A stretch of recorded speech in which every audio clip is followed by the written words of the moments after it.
Cette émission vous est présentée par le Centre de formation horticole de Laval.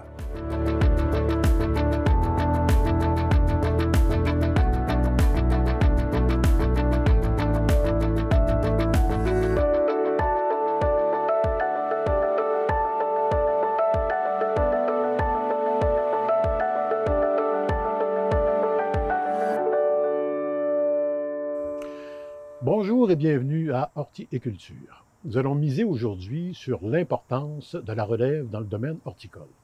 Et sachez que ce n'est pas les solutions qui manquent pour en faire la promotion.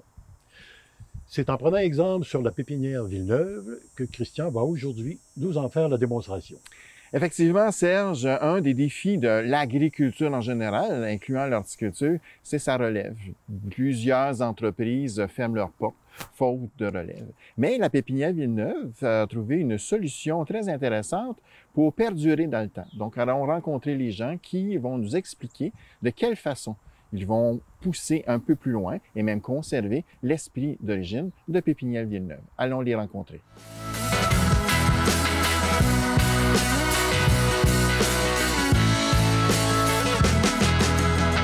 Alors, nous sommes aujourd'hui à l'Assomption, à la pépinière Villeneuve. Je suis accompagné de Mélanie Hébert. Mélanie, bonjour. Bonjour. Peux-tu nous dire ta fonction ici au sein de l'entreprise? Oui, moi, je suis directrice marketing et événementielle. OK. Pépinière Villeneuve, peux-tu nous donner un peu le portrait? Ça a commencé quand? Et aujourd'hui, on est rendu où? Oui, bien, dans le fond, Pépinière Villeneuve, c'est né en 88. C'est M. Pierre Villeneuve qui a bâti toute cette entreprise-là. C'était son bébé. Lui, vraiment, il a mis corps et âme là-dedans. Puis jusqu'en 2022, bien là, il y a eu des gros changements. Étant donné que M. Villeneuve n'avait pas de relève, il a vendu au groupe Oliva Horticulture, c'est ça, en 2022.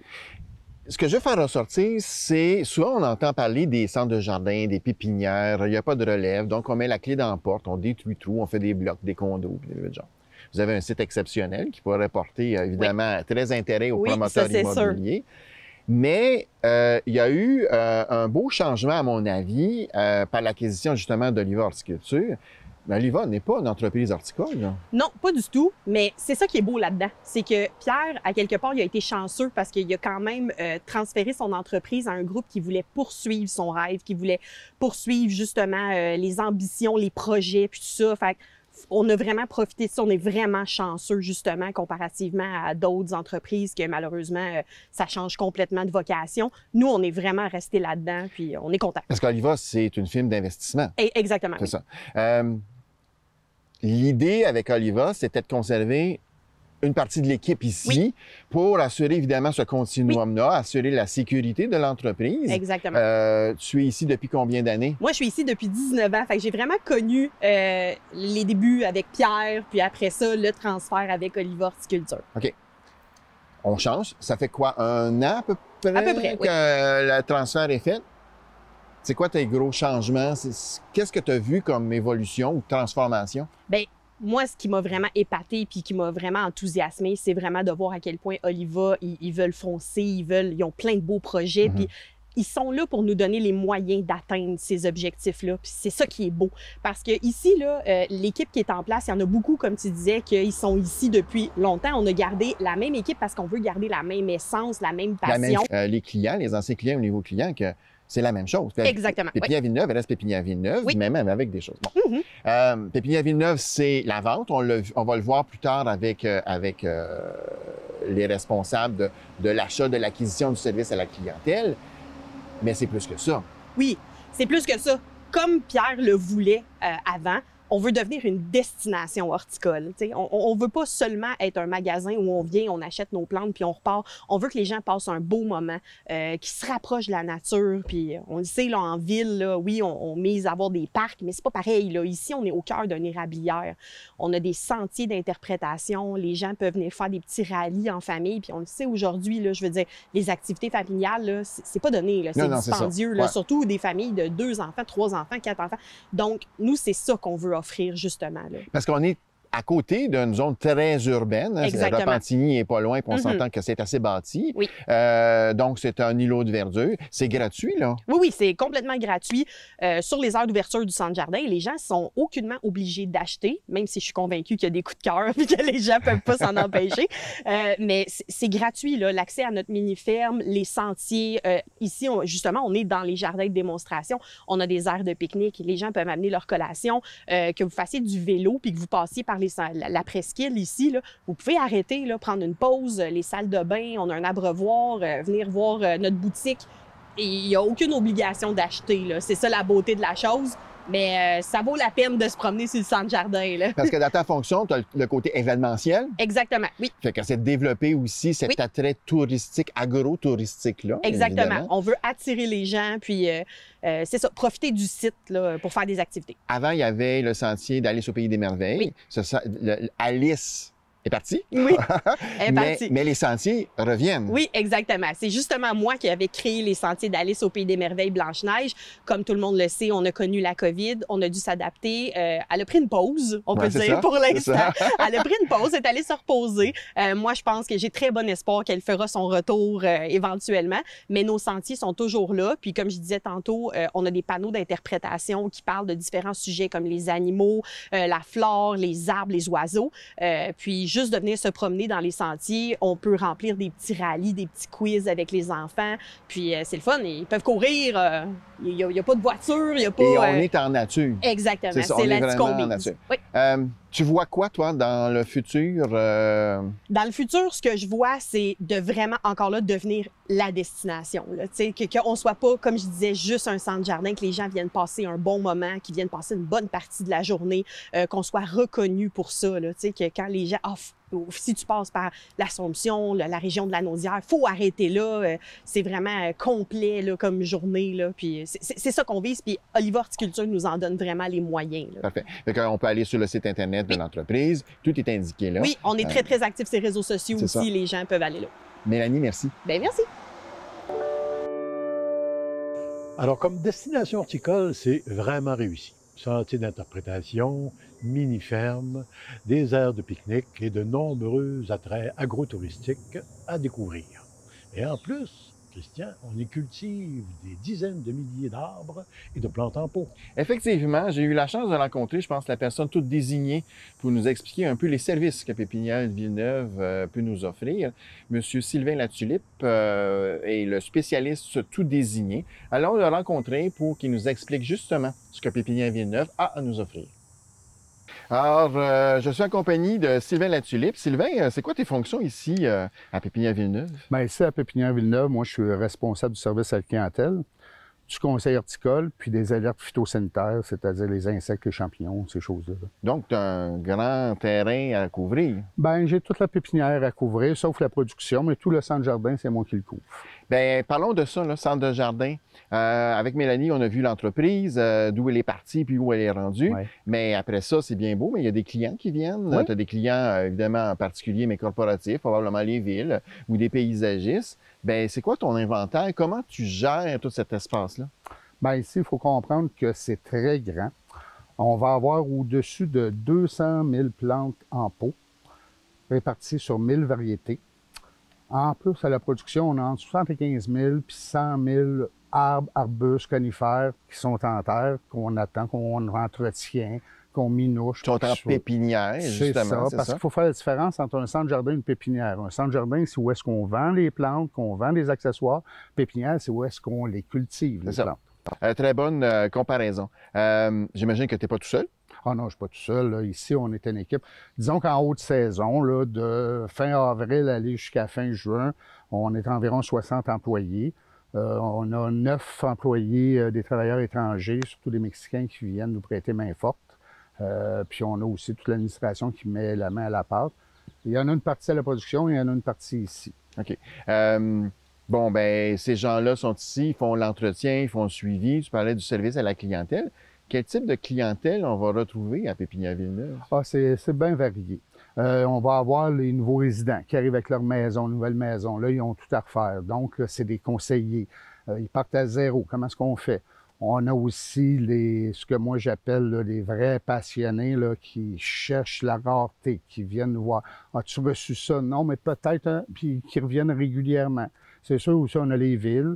On va avoir des paysagistes, beaucoup, et d'année en année, ça augmente. On va avoir aussi des commerces de certaines villes qui vont venir faire affaire pour faire leur devanture, faire un petit aménagement. C'est le genre de clientèle qu'on a. Mais je vous dirais à 75 %, c'est le citoyen ordinaire. OK. La différence entre, par exemple, une grande surface et vous? Bien, la différence, c'est que ici, on essaie de prendre les gens le plus formés possible. Il va y avoir comme une espèce de système de tutorat. Donc, les plus vieux qui sont habitués avec la pépinière parce que c'est vraiment grand vont aider les plus jeunes. On va les accompagner pendant un certain temps. On ne peut pas faire ça pendant 3-4 ans, mais pendant un certain temps. Faut que tu voles de tes propres ailes à un moment donné. Oui, c'est ça. Puis à un moment donné, mais ici, on est tout le temps ouvert. On aime mieux que les gens disent « je connais pas la réponse, je vais consulter mes collègues et je vous reviens » que de dire n'importe quoi. Ouais. Ce qui est aussi une grande valeur, c'est le service après-vente.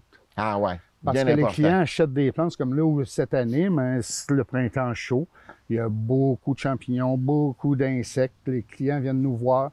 Ben, on essaie toujours là, de leur venir en secours, d'essayer de sauver leur arbre, leur aménagement. C'est très apprécié de la clientèle. Ben, tu ne vends pas que des plantes, évidemment. C'est comme la majorité des centres de Jeannette. Tu as beaucoup de produits accessoires qui sont les pots, la terre et les choses. Est-ce que vous offrez aussi un service de plan, de réalisation de terrain? Ben, j'aimerais ça que vous veniez faire, par exemple, l'aménagement chez moi. Ben, nous, on le fait pas parce qu'on est tellement grand que ça prend tout notre temps. Mais on a des sous-contractants que ça fait longtemps qu'ils travaillent avec nous autres. On sait comment ils travaillent. Ici, on ne réfère jamais quelqu'un qu'on n'a pas vu ses projets. Ici, là, notre but, là, c'est de ne pas décourager le client de faire de l'horticulture. C'est au contraire d'essayer de l'encourager, de continuer, que c'est pas parce qu'il y a un petit problème que ça va toujours être des problèmes. Puis on essaie de faciliter la vie. On est des facilitateurs en horticulture, si vous voulez. Depuis le temps là, que tu es en horticulture ou que tu travailles dans le domaine, comment tu as vu évoluer le client? Il est rendu où, le client, par rapport, par exemple, tu sais, on a un certain âge, mais tu sais, des années 80 où on travaillait tout en boule, où il est rendu, le client, puis comment vous changez un peu la façon de présenter vos produits aux clients? Ce qui change beaucoup, c'est l'aménagement en tant que tel. On s'aperçoit que les nouvelles générations veulent plus avoir la pelouse de terrain de golf, veulent plus avoir le jardin français taillé là, au carré et tout. C'est des gens qui veulent avoir soit de l'alimentaire, des arbustes à fruits, un potager, ces choses-là. Les grands fluffs-là, je veux avoir là, ce qu'il y a dans la revue, on le voit moins. Oui, il y en a encore qui arrivent avec des photos de revue. Des fois, il faut leur expliquer, c'est parce que c'est une photo du Nouveau-Mexique, les plantes ne pousseront pas ici. Mais la plupart, c'est l'évolution. Ou quel est votre budget? Oui, c'est ça aussi, là, parce que à un moment donné, juste donner un exemple, on a des pains Ndoupan. Ah, j'en prendrais 2 comme ça. Vous savez que c'est 2000 $ chaque. Oh, on va aller voir d'autres pains, on va aller voir d'autres choses. Mais des fois, il faut s'ajuster. Ça arrive aussi, les nouveaux clients, les petites familles, ils viennent d'avoir une maison, là. Puis là, ils nous arrivent, bon, ben, on veut aménager, mais on a un budget de 250 $. Bien là, on va essayer de les conseiller pour arriver dans leur budget, tout en leur disant, l'horticulture, c'est un art d'essai-erreur. Ouais. Pour toi, c'est quoi l'avenir? L'avenir, c'est qu'il va falloir se tourner de plus en plus... il va falloir arrêter de penser qu'il y a tout le temps des produits qui vont nous aider à avoir le gazon beau, les arbres en santé, les arbres pas malades. Il va falloir accepter à un moment donné qu'il arrive des petits problèmes. Un niveau de tolérance. Oui, un niveau de tolérance, puis qu'il y a des gens pour venir en aide pour régler ces problèmes-là. Là. Puis c'est pas de l'automatisme. À un certain moment donné, là, dans les années 90, là, tout le monde voulait avoir la photo. Comme la photo. Pinterest. Exactement. Des fois, ils arrivent avec des photos du Jardin des Métis. C'est ça que je veux. Ben moi, je leur demande, est-ce que vous avez entre 8 et 10 heures par semaine à mettre sur votre arrangement? Parce que c'est ça que ça va prendre. Sinon, dans 2 ans, ça n'aura plus de l'air de ça du tout. Là. Il faut faire beaucoup d'éducation. On est rendu là, je pense. Oui. Puis, tu sais, les gens sont de plus en plus écologiques, environnementales. Il faut laisser la nature prendre sa place, mais une nature contrôlée. Pas taillée, contrôlée, harnachée, mais quand même, on ne veut pas avoir des mauvaises herbes envahissantes, on ne veut pas des choses. On s'en va progressivement, puis j'imagine que ben, vous suivez un peu cette Oui, tendance-là. puis on modifie, même nous, on modifie nos méthodes. Ben oui. Parce qu'à un moment donné, des produits comme la roténante, ces choses-là, ça n'existe plus. Donc, il faut modifier nos façons d'intervenir, mais ça aussi, il faut le transférer aux clients. Si c'est bon pour nous, c'est bon pour eux. Mais l'éducation, c'est là qu'on va venir arriver à faire quelque chose de bon. Là. C'est ça. Je leur disais, oui, on le sait que là, 20 ans, vous utilisez ça, mais ça n'existe plus.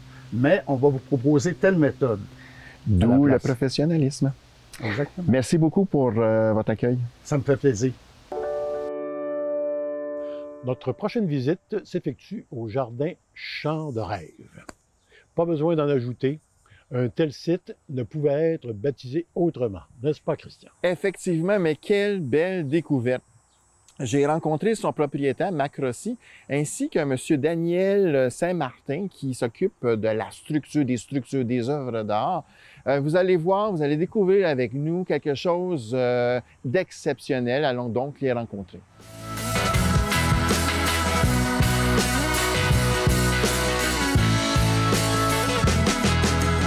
Je vais commencer avec vous, Marc.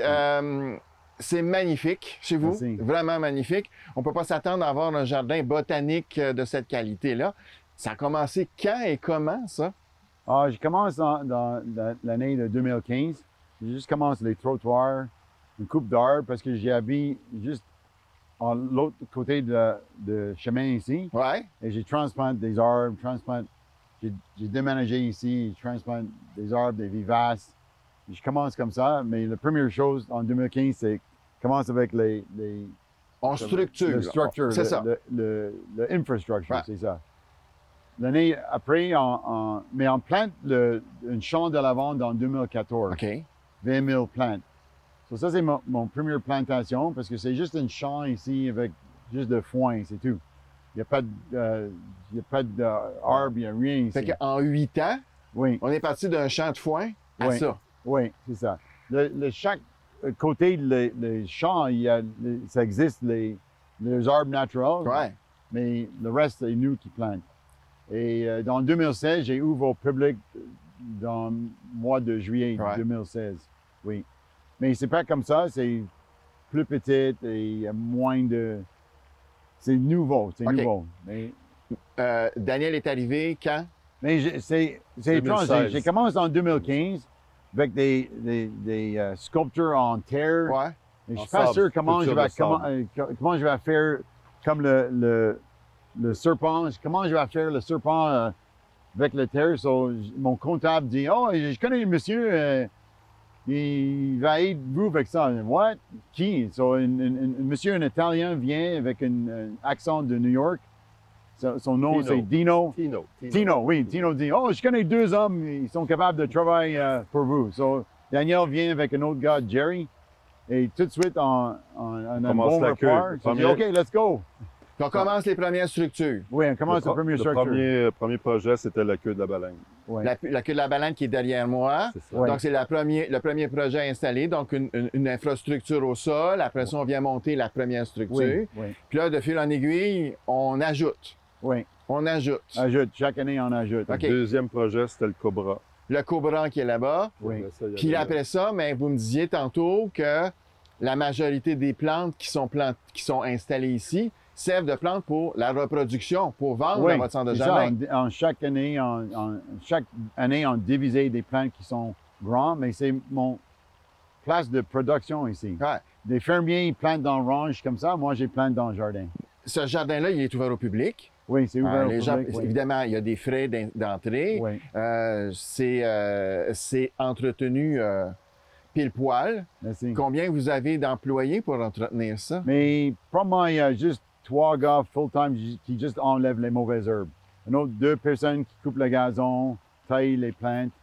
So, c'est comme 5 à 7 personnes qui font l'entretien ici. Quand même, Oui. parce qu'il y a d'ouvrages ici. Et là. moi, j'ai fait chaque soir, j'ai fait un Ouais. peu, j'ai pris une machine, j'ai pris mon taille de hay, j'ai voir des choses.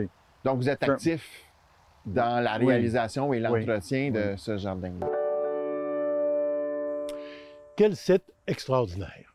Et que dire de la synergie entre Marc et son partenaire artistique et sculpteur? quand l'art rejoint l'amitié et vice-versa. Daniel, on s'est promené un peu partout dans le parc botanique, Champ de rêve. On s'est aperçu qu'il y a énormément de sculptures. Parle-nous donc un peu ton cheminement artistique du départ jusqu'à la réalisation d'une œuvre. Tu sais? On a plus que 4 minutes? Non, ben moi, depuis que je suis tout jeune, j'ai toujours dessiné beaucoup. Je dessinais, mais c'était comme une passion, dessiner. Je savais jamais que c'était pour devenir un métier plus tard. Ouais. Tes sculptures, l'idée, là, ça sort de la tête de Marc? Oui, Marc me donne un thème. Ce que j'aime, il me laisse la liberté d'expression. Il donne le thème, puis là, il dit, fais-moi, comme il dit, par exemple ici, fais-moi une forêt de champignons. Mais à peu près 15 pieds à 8 pieds. Là. Mais il me laisse le design. Tu sais, Puis là, toi, tu y vas avec les matériaux, évidemment. Tu vas te faire une structure en métal pour que ça se tienne. Ouais. Puis après ça, tu vas venir attacher, on le voit là, des morceaux qui comme sont ici, plus minéraux, végétaux, tu sais, comme des branches, comme on peut voir. On utilise la pierre, des fois les branches, des fois les mosaïcultures, la plantation. Puis on a vu aussi en marchant des œuvres qui sont faites un peu comme des gabions. Ouais. Avec des roches à l'intérieur, des personnages qui sont assis et ainsi de suite. Il y a trois personnages comme ça ici. Là. Ton expérience à la mosaïculture, évidemment, ça l'a aidé, là, c'est sûr. Bénéfique. Il y a eu plein de trucs que j'ai amenés ici, mais j'ai comme poussé ça plus loin. C'est plus l'expertise. Je trouve que les mosaïcultures, c'est limité d'une certaine façon. Ouais. Moi, j'aime ça faire des hybrides, comme il y a une place, on va voir, il y a une tortue avec mosaïculture, mais il y a du gabillon aussi. Ça fait que j'aime mixer les médiums, branches. Puis je pense que ce qui est intéressant aussi, c'est que c'est recyclé, vous ne perdez rien. Tu sais, là, les graminées qu'on a vues tantôt, on le disait, les tiges, on va les prendre pour faire de la structure. On va utiliser des bouts de branches pour faire une autre structure. Ouais. Donc, on récupère tout. On essaie d'aller chercher l'art dans n'importe quoi. Là. Oui, comme le labyrinthe. Là. Chaque année, c'est gardé. On enlève les feuilles, puis après ça, tout a été tissé. Pas le top. Le top, c'est le cornouiller. Oui. Dogwood. Puis le reste, c'est les branches. Les branches de la graminée. C'est ça. Donc, c'est récupérable puis réutilisable. Est-ce qu'il y a d'autres projets qui s'en viennent? Toujours. Toujours. On est en train de faire pour un jardin japonais ici. Là, je suis en train de faire l'entrée du jardin japonais. Marc va faire le jardin japonais. OK. Fait que la collaboration avec autant Marc dans son idée, toi dans la réalisation, puis les employés qui vont aider aussi à la plantation, la mise en œuvre, à la taille, bien, c'est ce qui fait que le jardin se bonifie. Il reste beau, c'est ça qui est important. Il se bonifie avec les saisons. Marc, tu le vois où ton jardin dans 10 ans? Dans 10 ans de maintenant, Ouais. Plus de jardin, plus de variétés de plantes et plus des sculptures, for sure. Parce que Dan et moi, c'est comme des amis maintenant. Et c'est pas un employé pour moi, c'est juste un ami. Et parce que j'ai étudié en Beaux-Arts et je n'ai pas de temps pour faire de Beaux-Arts, je laisse Dan pour faire pour moi. Donc, le jardin, avec l'idéation de Marc dans sa tête, bien, après ça, c'est transféré à toi, c'est réalisé. Je vous souhaite, messieurs, un bon succès, beaucoup de visiteurs dans ce jardin méconnu qu'on va essayer de vous faire connaître. Merci beaucoup pour votre accueil. C'est gentil. Marc, on a visité le magnifique parc jardin. C'est un parc vraiment spectaculaire. Félicitations. Merci. Mais à ça, il y a un centre de jardin, il y a une pépinière. Oui. On commence dans l'année de 96 à Rigaud. Mais ma femme a autant dit, il n'y a pas beaucoup de monde qui vient, on cherche pour notre terrain. On a trouvé ce terrain d'un client qui habite sur le même chemin et ils vendent ça à moi dans l'année de 2000. OK. Oui. Puis là, tu as parti le centre de jardin. Oui. OK. Ce centre de jardin-là, bien évidemment, il dessert la région au complet. Notre spécialité, c'est vivace, mais on vend des arbustes, des arbres, des plantes tropicales maintenant. Ça commence, oui. Tu es aussi producteur? Oui, on produit, pour moi, 75% de les plantes qu'on vend, on produit nous-mêmes. OK. Bien, on l'a dit tantôt au jardin, ça servait aussi de pouponnière. Tu pouvais reproduire des vivaces, les ramener ici. Oui. Les annuels, tu vas en produire à partir d'ici. J'imagine que les arbres et les arbustes, bien, c'est acheté d'un fournisseur parce que ça prend quand même beaucoup d'espace faire ça. Là. Avec les années, Qu'est-ce que tu as vu comme changement dans ta clientèle? Mais bon, le client, maintenant, il change. Il a acheté plus d'annuels, il a acheté moins de gros plantes. Ouais. Et je vais voir qu'il y a un marché plus pour des annuels maintenant. Parce que c'est plus facile, juste prendre une pole, mettre avant la maison. Il y a pas de... Parce que le monde, avec les maisons, qui a des vieilles maisons, il y a des vieilles jardins, ils ne font pas beaucoup avec les jardins. Ouais, ils n'aménagent pas beaucoup. Non. Donc, ce qu'ils veulent, c'est d'avoir un look beau tout de suite. Oui. C'est fini, l'année suivante, on Oui, c'est recommence, puis ainsi de suite. Donc, pour toi, cette clientèle-là, elle est assez importante. Oui, mais je vois que 90% des maisons, ils ont besoin de le paysagement. Ah oui. C'est pas bien fait. Il a besoin de mettre des choses dans son terrain parce que c'est pas beau. Est-ce que vous offrez aussi, justement par rapport à ça, est-ce que vous offrez un service d'entretien paysager, de réalisation? Non, juste de plantation. Juste de plantation. Et un service de paysagement Ouais, pour les clients, oui. Complet, mais clé en Oui, main. oui. De plus en plus, les vieilles maisons se vendent à des plus jeunes, évidemment. Oui. Les plus jeunes vont arriver dans le centre de jardin, ils n'ont pas les mêmes goûts, les mêmes idées que, si tu veux, que les plus Non. vieux. Là, Non, maintenant, il y a juste les maisons sont plus modernes, so il a juste mis une haie de bruit, coupe de plantes annuelles, et c'est simple. Simple. Oui. C'est moins complexe Tout le qu'avant. monde dit, oh, j'ai pas besoin de beaucoup d'entretien, j'ai besoin de moins d'entretien. Et c'est pas bon parce que si vous mettez 100% de paysagement dans votre terrain, ce return dans votre investissement, c'est 100%. Ben oui, c'est ça. Oui. C'est sûr que l'installation à long terme d'un aménagement, c'est toujours plus payant que de faire de l'achat. On jette, on achète, c'est sûr. Mais ça dépend aussi des secteurs et de l'évolution des secteurs. Comment tu la vois, ta pépinière, là, dans les années à venir? Probablement, je vais en grandir chaque année. Ouais. Et probablement, j'ai acheté d'autres serres comme les serres qu'on a installées maintenant. On a acheté d'un autre fournisseur. J'ai acheté toute son serre parce qu'il ferme son place.